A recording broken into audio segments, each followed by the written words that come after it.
오케이, 그럼 해티 홉킨스 58장. 해피 홉킨스. 해티 홉킨스. 그때 그 한이 아닌가? 한여. 한여. 노비 버튼스에 대해서 들어가지고. 아니 거기는 캔겁이고 아니 걔티 맞는데. 그 좋은 한여 아니야? 그래요. 그 노비 맞아. 그거 그러니까 들어가지고 군사들한테. 맞아. 그 에슬란다 아가씨 옆에 있던 좋은 한여. 에슬란드 아가씨가 그만 저거 살려줬잖아요. 처음 데이지가 계획을 털어놓았을 때 버튼은 함께하지 않겠다고 했다. 그는 험악하게 말했다. 저 괴물을 보호하라고? 난 안 해. 난 이카보고를 죽이겠다고 맹세했어. 데이지, 이카보고는 우리 아버지를 죽였다고. 그러자 데이지가 말했다. 아니야 버트, 이카보고는 아무도 죽이지 않았어. 이카보고 얘기를 들어봐. 그래요. 그동안 겁을 먹고 이카보고에 다가지 못했던 버트는 걔 아직도 겁먹고 있었어. 버트와 마사 로드릭은 그날 밤 처음으로 이카보고에게 다가갔고, 이카보고는 몇 년 전 안개 속에서 인간과 마주쳤던 그날 밤의 이야기를 네 사람에게 들려주었다. 여기에 노란 털이 나 있었어. 이카보고가 자신의 윗입술을 가리치며 말했다. 코스연 말이구나. 데이지가 물었다. 반짝거리는 칼도 들고 있었어. 그러자 데이지가 말했다. 보석 박힌 칼이겠지? 그렇다면 왕이 틀림없어. 또 누굴 만났어? 버트가 묻자 이카보고가 대꾸했다. 그게 다야. 난 도망가서 커다란 바위 뒤에 숨었거든. 인간들은 나의 조상들을 모두 죽였잖아. 그래서 겁이 났어. 그럼 우리 아버지는 어떻게 죽은 거야? 버트가 물었다. 그 사람 총에 맞은 사람이 내 이커니? 이카보고가 물었다. 총에 맞았다고? 버트는 하얗게 질린 얼굴로 되물었다. 도망갔다면서 그걸 어떻게 알아? 그러자 이카보고가 설명했다. 바위 뒤에서 보고 있었어. 이카보고는 안개 속에서도 앞을 잘 보거든. 그런데 그때 난 너무나 무서웠어. 그래서 인간들이 습지에서 뭘 하는지 살폈지. 그런데 어떤 사람이 다른 사람의 총에 맞았어. 플레푼이야. 로드렉이 마침내 입을 열었다. 여태 버트에게 털어놓기가 두려웠지만 더는 참을 수 없었다. 버트, 난 예전에 아버지가 어머니한테 플레푼 경에 나팔총 덕분에 진급했다고 하는 얘기를 들었어. 아주 어릴 때였는데 그때는 그게 무슨 뜻인지 몰랐어. 진작에 말하지 못해서 미안해. 네가 뭐라고 할지 겁이 났단 말이야. 버트는 한동안 아무 말도 하지 않았다. 블루팔러에 갔던 그 지독한 밤이 떠올랐다.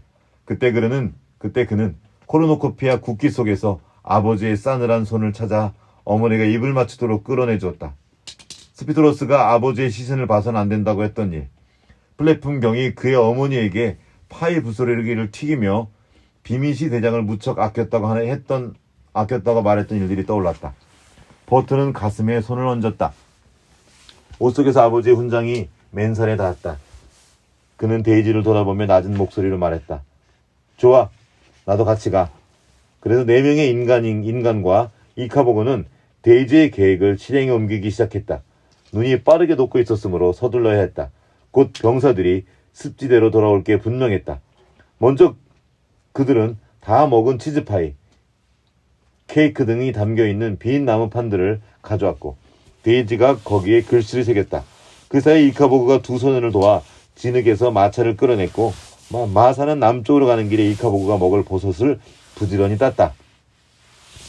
길을 떠난 것은 사흘째 되는 날 새벽이었다. 그들은 모든 것을 아주 세심하게 계획했다. 이카보고가 언 음식과 버섯바구니를 들을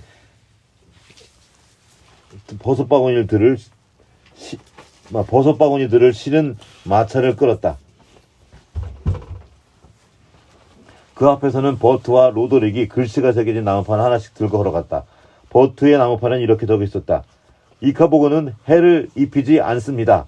로드릭의 나무판은 이렇게 적혀 있었다. 스피트로스가 여러분을 속이고 있습니다. 데이지는 이카보고의 어깨에 올라탔다. 데이지의 나무판에는 이런 글귀가 새겨 있었다. 이카보고는 버섯만 먹는답니다.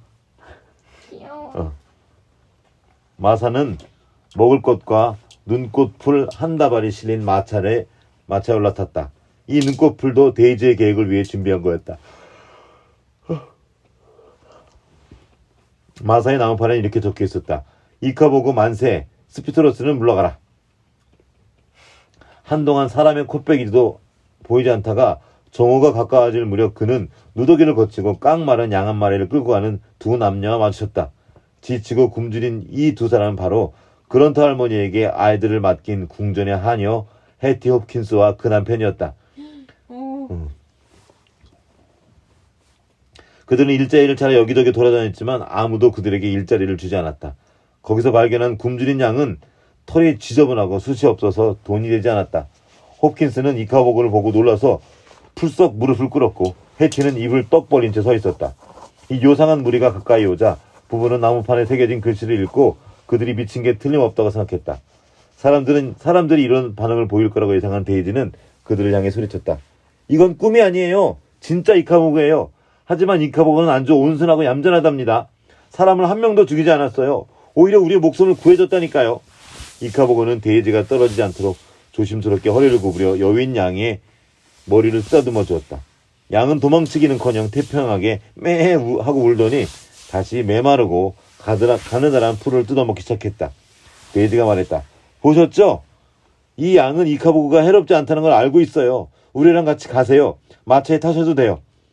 홉킨스 부부는 이카보그가 몹시 무서웠지만 너무도 지치고 배가 고픈 나머지 양과 함께 마사 옆에 올라탔다. 이카보그와 6명의 인간 그리고 양 한 마리는 다시 터덜터덜 여로보암을 향해 걸음을 옮겼다.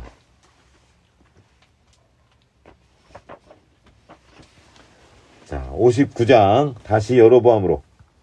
땅거미가 내려앉을 무렵 여로보암의 짙은 회색 윤곽이 모습을 드러냈다. 이카보그 무리는 여로보암이 내려다보이는 언덕에 잠시 걸음을 멈췄다. 마사가 이카보그에게 커다란 눈꽃풀 다발을 건넸다. 모두들 나무판을 똑바로 들었는지 확인한 다음 네 친구들은 악수를 나누었다. 그들은 사람들이 총으로 위협해도 끝까지 이카보그를 보호하며 절대 물러서지 않겠다고 서로에게 그리고 이카보그에게 다짐한 터였다. 이윽고 이카보그는 포도주의 도시로 향하는 언덕길을 내려갔고 곧 성문을 지키는 위병들이 이카보그를 발견했다. 그들은 총을 올리고 쏘려고 했으나 데이지가 이카보그 어깨 위에 서서 두 팔을 흔들어댔다. 버트와 로드릭은 표지판을 높이 들었다. 위병들의 소총이 떨렸다. 그들은 점점 더 가까워지는 괴물을 지켜보면서 겁에 질렸다. 이카보그는 사람을 죽이지 않았어요. 데이지가 소리쳤다. 여러분은 속고 있어요. 버트가 외쳤다. 위병들은 차마 이 새파란 청년들을 쏠 수가 없어서 계속 어쩔 줄 몰라 했다. 계속해서 발을 끌며 다가오는 이카보그는 그 거대한 몸집뿐만 아니라 괴상한 생김새도 무시무시했다. 그러나 커다란 눈은 온순해 보였고 앞발에는 눈풀꽃이 들려있었다. 마침내 위병들에게 가까이 다가온 이카보그는 걸음을 멈추고 허리를 구부려 모두에게 눈풀꽃 한 송이씩을 내밀었다. 겁이 난 유경들은 거절하지 못하고 꽃을 받아들었다. 그러자 이카보그는 조금 전 양에게 그랬던 것처럼 그들의 머리를 쓰다듬어 준 뒤 완전 쫄아가지고 계속해서 여로보암 안으로 들어갔다. 사방에서 비명이 들렸다. 사람들은 이카보그를 보자마자 도망치거나 무기를 찾으러 달려갔지만 버트와 로더릭은 흔들림 없이 나무칸을 든 채 앞장서 걸었고 이카보그는 계속해서 지나가는 사람들에게 눈풀꽃을 내밀었다. 마침내 한 젊은 여인이 용감하게 꽃을 받아들었다. 이카보그는 몹시 기뻐하며 쩌렁쩌렁 울리는 목소리로 고맙다는 인사를 건넸다. 그 소리에 사람들이 다시 비명을 질러댔다. 그러자 하나둘 이카보그에게로 살금살금 다가오기 시작하더니 곧 몇몇 사람들이 이 괴물 주위로 몰려들어 눈풀꽃이 뭐냐 이거 자꾸 읽기가 너무 어렵다. 눈풀꽃을 받아들며 웃음을 터뜨렸다. 이카보그도 빙긋 미소를 지었다. 사람들이 이렇게 환호하거나 고마워할 거라고는 생각하지 못했다. 내가 그랬잖아. 사람들도 너를 알면 좋아할 거라고. 데이지가 이카보그의 귀에 대고 속삭였다. 버트가 사람들에게 소리쳤다. 우리와 함께 해주세요. 우리는 남쪽으로 가서 왕을 만날 겁니다. 스피트러스의 지배 속에서 힘겹게 살아온 여로보암 사람들은 어느새 집으로 달려가 횃불과 쇠스랑 총을 갖고 나오기 시작했다. 이카보그를 해치려는 것이 아니라 보호하기 위해서였다. 지금껏 속았다는 사실에 화가 치민 사람들은 이 괴물의 주위로 몰려들어 짙어지는 어둠 속으로 걸음을 내딛기 시작했다. 그러나 한 군데 들릴 곳이 있었다. 데이지가 고아원에 가야 한다고 우긴 탓이었다. 당연히 문이 잠기고 빗장이 채워 있었지만 이카보그가 발로 한 번 걷어차자 금세 해결되었다. 이카보그가 데이지를 조심스럽게 내려주자 데이지는 안으로 들어가 아이들을 모두 데리고 나왔다. 어린아이들은 마차에 올라탔고 호킨슨의 쌍둥이는 부모의 품에 다시 안겼으며 큰 아이들은 사람들과 함께 걷기 시작했다. 그런 할머니는 미친 듯이 날뛰며 맞아 호킨슨의 쌍둥이가 또 맡겼다. 옛날에 엄마 만났겠다. 부부가 어쩔 수 없이 맡겨갔었잖아 그때. 그치? 그런 품에 안겼으며 큰 아이들은 사람들과 함께 걷기 시작했다. 그런 할머니는 미친 듯이 날뛰며 모두 돌아오라고 고래고래 소리쳤다. 그러자 창문으로 눈을 가늘게 뜨고 자신을 노려보고 있는 이카보그의 거대한 털북숭이 얼굴을 보고는 통쾌하가도 정신을 잃고 쿵 쓰러졌다. 기분이 좋아진 이카보그는 계속해서 여로보암의 중심가를 걸어가며 사람들을 모았다. 건달 존이 모퉁이에서 지켜보고 있었지만 아무도 알아차리지 못했다. 동네 술집에서 술을 마시고 있던 건달 존은 두 소년이 열쇠를 훔치던 밤 로더릭 로치에게 얻어 터져 코피를 흘리는 순간을 잊을 수 없었다. 그는 문득 이 골칫덩이들이 커다란 습지 괴물과 함께 수도에 도착하면 이카보그가 위험한 괴물이라는 소문을 퍼뜨려 돈을 갈취해온 사람들은 누구도 무사할 수 없으리라는 사실을 깨달았다. 그래서 고아원으로 가지 않고 술집 앞에 서 있던 다른 손님들의 말을 훔쳤다. 느릿느릿 움직이는 이카보그와 달리 건달조는 스피트러스 경에게 10일의 위험이 닥쳐오고 있다는 소식을 전하기 위해 남쪽으로 빠르게 말을 달렸다. 얘도 돈 받고 싶어서 그러네. 자, 여기까지만 할까 오늘? 아니요. 그냥 다 읽는 거 어때요? 너무 길어 문제. 목이 졸려. 아빠가 막 졸려서 지금 해롱해롱 거고 있어. 12시 25분인데. 자, 일단 반란까지니까 60장 반란. 어째서인지 몰라도 가끔은 아주 멀리 떨어져 사는 사람들끼리도 마음이 통할 때가 있다. 어쩌면 이제는 행동을 취해야 한다는 생각이 마치 산들바람을 타고 날아가는 꽃가루처럼 퍼져나가는지도 모른다. 어쨌든 궁전 지하 감옥의 죄수들은 매트리스 아래 그리고 감방의 벽돌 뒤에 칼과 끌, 무거운 냄비, 밀방망이 따위를 숨겨놓고 준비를 끝마쳤다. 이카보그가 커즈버그에 가까워지던 날 새벽 서로 맞은편 감방에 갇혀있던 구펠로 부관과 도브텔 씨는 잠에서 깨어 창백하고 긴장한 모습으로 각자의 침대에 걸터 앉아 있었다. 오늘이 바로 탈출을 결심한 날이었다. 탈출하지 못하면 죽음을 마주해야 했다. 이 죄수들의 머리 위로 몇 층 떨어진 곳에서 스피트러스 경도 일찌감치 잠이 깼다. 자신의 발밑에서 탈옥 준비가 한창이라는 사실도 그 순간 살아있는 진짜 이카보그가 점점 더 불어나는 코르노코피아 사람들에게 에워싸인 채 10일로 다가오고 있다는 사실도 까맣게 모른 채 그는 자리에서 일어나 몸을 씻고 수석 고문관의 가운을 걸친 뒤 마옥관들이 있는 별채를 향했다. 별채에 잠긴 문 앞에서는 일주일째 위병들이 보초를 서고 있었다. 비켜! 스피드러스는 보초병들에게 지시하고는 문의 빗장을 열었다. 마국관에는 지친 재봉사들과 재단사들이 기다리고 있었다. 그들의 옆에는 가죽 같은 피부에 가시가 뒤덮인 황소만한 크기의 괴물 모형이 서 있었다. 조각한 발에는 무시무시한 발톱이 달려있고 입 안에는 송곳니가 가득했으며 성난 눈은 누런 색으로 번쩍거렸다. 재봉사들과 재단사들은 그들의 작품을 느릿느릿 둘러보는 스피드러스를 두려움에 떨며 지켜보았다. 괴물의 모형은 가까이서 보면 바느질 자국이 훤히 보일 뿐만 아니라 눈은 유리알이고 가시들은 가죽에 못을 꽂아 만들었으며 발톱과 송곳니는 물감을 칠한 나무 조각에 불과하다는 것을 금세 알 수 있었다. 어딘가 쿡 찌르면 솔기에서 톱밥이 흘러나왔다. 그러나 어둑한 마법관 안에서는 꽤 그럴듯하게 보였다. 스피트러스가 미소를 짓자 재봉사들과 재단사들은 마음을 놓았다. 스피트러스가 말했다. 촛불만 켜놓으면 그럭저럭 통하겠군. 왕이 멀찍이 떨어져서 보기만 하면 되겠어.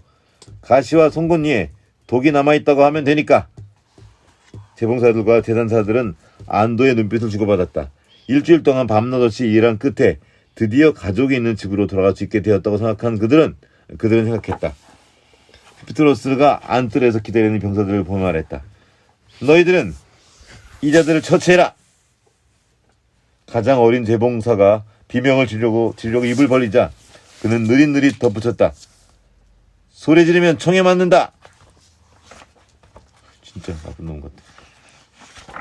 이카보그 박제 모형을 만든 이들이 병사들에게 끌려가는 사이 스피드로스는 휘파람을 불며 왕의 방으로 올라갔다. 프레드 왕은 코스염에 망을 씌운 채로 실크 잠옷을 입고 있었고 플래프는 여러 겹의 턱에 냅킨을 끼워 넣고 있었다. 스피드로스는 고개를 숙이며 인사를 건넸다. 좋은 아침입니다, 폐하. 안녕히 주무셨지요? 제가 오늘 폐하를 위해 깜짝 선물을 준비했습니다. 드디어 이카보그 한 마리를 박제하는데 성공했답니다. 폐하께서 몹시 보고 싶어 하실 것 같은데요. 그러자 왕이 말했다. 훌륭해, 스피트로스. 우리가 본 다음에는 왕국을 돌게 하면 어떨까? 우리가 어떤 괴물과 맞서 싸운지도 백성들에게 보여줘야지. 그러지 않는 것이 좋을 것 같습니다, 폐하. 스피트로스가 대꾸했다. 이카보그의 박제 모형은 환한 대낮에 보면 누구든 확실히 가짜란 걸 눈치챌 것이 분명했기 때문이다. 백성들이 괜히 겁먹게 할 필요는 없지요. 폐하께서는 워낙 용감하시니까 그런 광경을 보시고도... 그러나 스피트로스가 말을 끝내기 전에 방문이 벌컥 열리더니 건달 존이 이글거리는 눈을 하고 땀을 뻘뻘 흘리며 달려왔다. 그는 한 번도 아니고 2번이나 노상강도를 만나는 바람에 늦어졌다. 게다가 몇 차례 숲에서 길을 잃었고 도랑을 건너다가 말에서 떨어졌는데 그 말을 다시 잡아타지 못하는 바람에 이카보그를 앞지를 수 없었다. 마음에 급해진 그는 주방 창문으로 궁전에 침입하다가 2명의 위병에게 들켜 쫓기고 있었다. 뒤따라온 2 위병은 금방이라도 그를 칼로 찌를 기세였다. 프레드는 비명을 지르며 플래픈 뒤에 숨었다. 스피트로스가 단검을 뽑아들며 벌떡 일어섰다. 건달 존은 무릎을 꿇더니 숨을 헐떡거리며 말했다. 이카보그가 있습니다. 진짜 살아있는 이카보그가요. 이리로 오고 있어요. 사람들 수천 명을 몰고 이카보그가 진짜 있습니다. 당연히 스피트로스는 그 얘기를 조금도 믿지 않았다. 이놈을 지하 감옥으로 쳐넣어라. 그가 성난 목소리로 위병들에게 지시하자 위병들은 발버둥 치는 건달 존을 데리고 나갔다. 스피트로스는 단검을 든 채로 말했다. 죄송합니다, 폐하. 저놈을 채찍질로 다스리고 저놈을 들여보낸 병사들도. 그러자 또 스피트로스가 말을 끝내기 전에 이번에는 다른 산의 2명이 왕의 방으로 벌컥 들어왔다. 북쪽에서 이카보그 소식을 듣고 달려온 스피트로스의 슈빌 첩자들이었지만 그들을 처음 본 왕은 또다시 겁을 먹고 비명을 질렀다. 그중 한 명이 스피트로스에게 고개 숙여 인사하고는 숨을 헐떡거리며 말했다. 수석 고문관님, 이 이카보그가 이리로 오고 있습니다. 사람들을 몰고 옵니다. 그게 진짜로 있었어요. 다른 첩자가 숨찬 목소리로 거들었다. 당연히 이카보그는 진짜 있지. 스피트로스는 왕의 앞에서 달리 할 수 있는 말이 없었다. 이카보그 수비대에게 알려라. 안뜰에 집합시키면 내가 곧 가마 그 괴물들을 죽여버리고 말겠어. 스피트로스는 첩자들을 문 쪽으로 내몰았다. 그들이 고문관님, 그게 진짜 있단 말입니다. 게다가 사람들이 그놈을 따르고 있습니다. 제 눈으로 똑똑히 봤습니다. 하고 속삭이자 스피트로스는 그들을 복도로 내쫓으며 그들의 입을 막으려고 애썼다. 그놈을 죽여버려야지. 지금까지 그랬단 말이야. 스피트로스는 왕에 드러나는 듯이 큰 소리로 말한 뒤 낮은 목소리로 덧붙였다. 저리 가! 스피트로스는 첩자들을 내보낸 뒤 문을 굳게 닫고 식탁으로 돌아갔다. 심란했지만 속내를 보이지 않으려고 애썼다. 플래프는 여전히 바론스타운의 햄을 입에 쑤셔넣고 있었다. 그는 사람들이 벌컥거리며 벌컥 문을 열고 들어와 살아있는 이카보그의 이야기를 하는 행동이 모두 스피트로스가 꾸민 일이라고 생각했으므로 조금도 겁내지 않았다. 하지만 프레드 왕은 머리끝부터 발끝까지 오글오글 떨고 있었다. 그가 낑낑거리면서 말했다. 그 괴물이 훤한 대낮에 나타난다고 생각해봐, 스피드로스.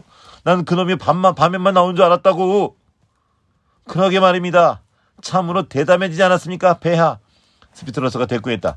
사람들이 말하는 진짜 이카보고의 정체가 무엇인지 그로선 알 길이 없었다. 그저 어떤 백성들이 먹을 것을 훔치거나 이웃들의 그 말을 빼앗기 위해 허접하게 만든 가짜 괴물에 불과할 거라고 넘겨짚었다. 하지만 그래도 당연히 막아야 했다. 스피드로스 자신이 만들어낸 이카보고 말고 다른 이카보고가 있을 수는 없었다. 가자, 플레픈. 그 괴물이 주변에 들어오는 걸 막아야지. 자넨 정말 용감해, 스피드로스. 프레드 왕이 떨리는 목소리로 말하자 스피드로스가 대꾸했다. 별 말씀을요, 폐하. 저는 코르노코 폐하를 위해서라면 목숨도 내놓을 겁니다. 이제는 폐하께서도 아시겠지요. 왕 뻔. 그러게. 스피드로스가 문손잡이를 잡는 순간 또다시 누군가 달려오는 발소리에 주위가 소란졌다. 이번에는 외침소리와 철컹거리는 소리도 함께 들렸다. 놀란 스피드로스는 무슨 소린가 싶어서 문을 열어보았다. 누더기를 걸친 죄수들이 그를 향해 달려오고 있었다. 머리칼이 하얗게 센 도브테일 씨는 도끼를 든 채로 건강한 구펠로 부가는 궁정 위병에게서 빼앗은 듯한 총을 든 채로 무리를 이끌었다.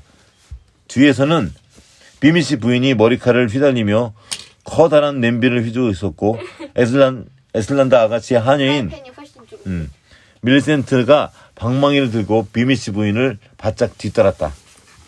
아슬아슬한 순간 스피드로스는 문을 닫고 빗장을 채웠다. 곧 도브테일 씨의 도끼가 목재 문을 부수기 시작했다. 플레픈 빨리 와! 스피드로스가 뒤쫓다.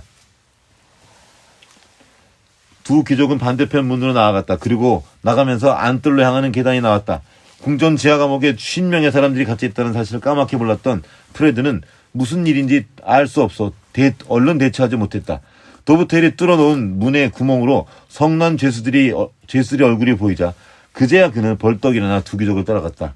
그저 살기에만 바쁜 두 사람은 문을 닫자마자 밖에서 빗장을 채웠다. 프레드 왕은 잠옷바람으로 벽을 등지고 서서 탈옥한 죄수들이 문을 부수고 방 안으로 들어오는 광경을 지켜보았다. 자, 오늘은 여기까지.